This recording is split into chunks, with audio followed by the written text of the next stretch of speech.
Students, whatever homework is given to you, you have to submit it on the very next day between 8 am to 1 pm to the given WhatsApp number, and it is compulsory to submit your homework as your attendance will be marked on the basis of your submission. Hello students, how are you all? Hope you all are fit and fine.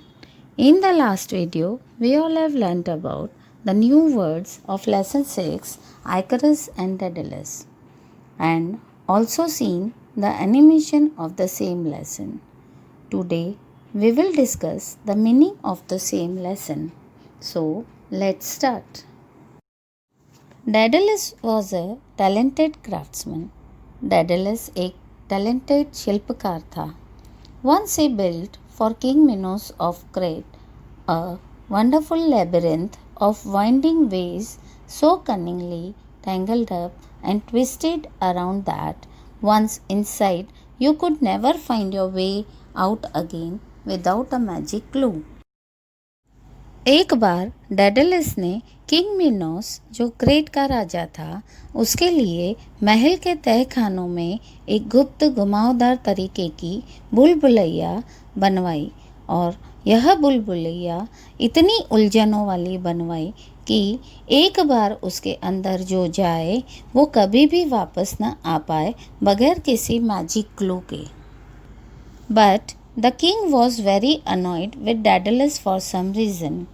मगर king Minos Daedalus से किसी कारण खफा था. He ordered the architect and his young son Icarus to be imprisoned in a tower. King Minos ने order किया कि Daedalus को और आइकरस को टावर की जेल में डाल दिया जाए. Daedalus and Icarus managed to escape from their cell, but it seemed impossible to leave the island, since every ship that came or went was well guarded by the soldiers of the king. मगर Daedalus और Icarus वहाँ से बच निकले. मगर king Minos के island को छोड़कर जाना मुमकिन नहीं था उनके लिए, क्योंकि वहाँ पर जितने भी शिप्स आते थे या जाते थे वे किंग के सोल्जर्स से ही गार्ड किए जाते थे. At length, Daedalus thought of a plan for himself and his son. Little by little, he gathered a store of feathers, great and small. Daedalus ने अपने और अपने बेटे के लिए एक प्लान किया. उधर आइलैंड पर पंछियों के जितने भी फेदर्स पड़े थे वे उन्होंने जमा कर लिए. He fastened these together with thread, molded them with wax and designed two great wings like those of bird. Daedalus ने इन पंखों को बांधकर दो बड़े पंख बनाए जैसे कि पंछियों के होते हैं. When they were done, Daedalus fitted them to his own shoulders, and after one or two efforts, he found that by waving his arms he could fly in the air. जब यह पंख बन गए थे तो डेडलस ने उन्हें अपने शोल्डर्स पर बांधे, और फिर एक दो एफर्ट्स के बाद उसने देखा कि आर्म फैलाकर उड़ने की कोशिश करने से वह उड़ सकता था. Daedalus without delay began to work on a pair of wings for the boy Icarus and taught him carefully how to use them.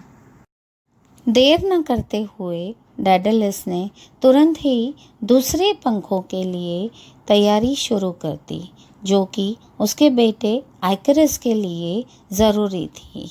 उसने आइकरस को केयरफुली इन्हें यूज़ कैसे करते हैं वो भी सिखा दिया था. He warned him against rash adventures among the stars. उसने आकाश की हरकतों के बारे में भी डेडलस को वार्न किया था. Remember, said the father, never to fly very low or very high, for the fogs about the earth would weigh you down, and the blaze of the sun will surely melt your feathers apart if you go too near. Daedalus ने आइकरस को चेतावनी देते हुए कहा कि इन पंखों के साथ तुम एक परिंदे की तरह उड़ पाओगे, मगर ध्यान रहे सूरज के करीब मत जाना, क्योंकि जो मोम इन पंखों पर लगा है वह पिघल जाएगा और अगर ऊपर उड़े तो हवा के वजन से तुम नीचे गिर सकते हो। But the word of warning fell on deaf ears.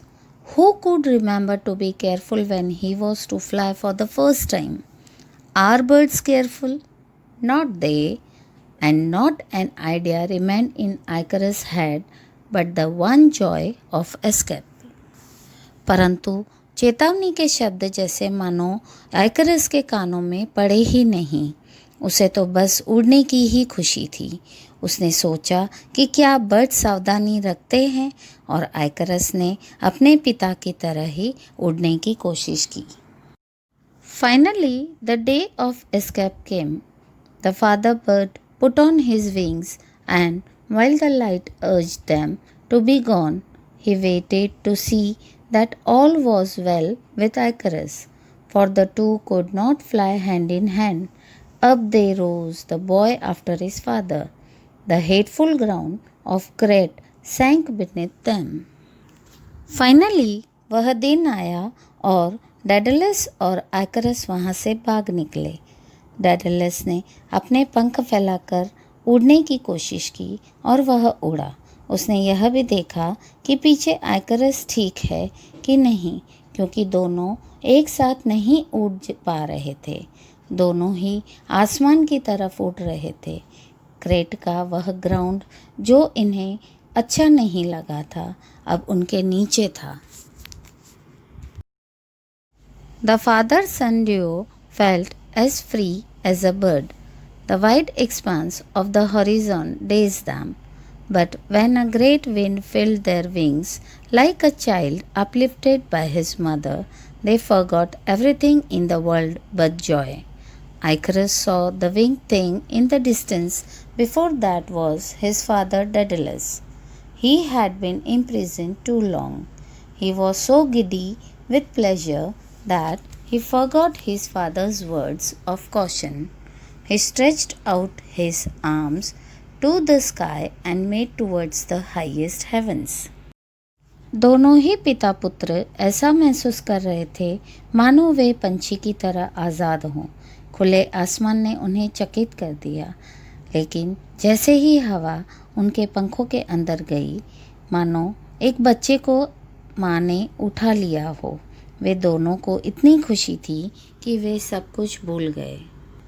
अचानक आइकरस ने देखा कि वह अपने पिता से बहुत ही दूर हो गया। वह खुशी के मारे अपने पिता की चेतावनी भी भूल गया और वह और ऊपर उड़ गया। Alas, the air grew warmer and warmer. Those arms that had seemed to uphold him relaxed. His wings wavered, drooped. He fluttered his young hands unsuccessfully. He was falling. In that terror, he suddenly remembered. The heat of the sun had melted the wax from his wings. The feathers were falling one by one, and there was none to help. अफसोस, हवा का बहाव गर्मी से आ गया था।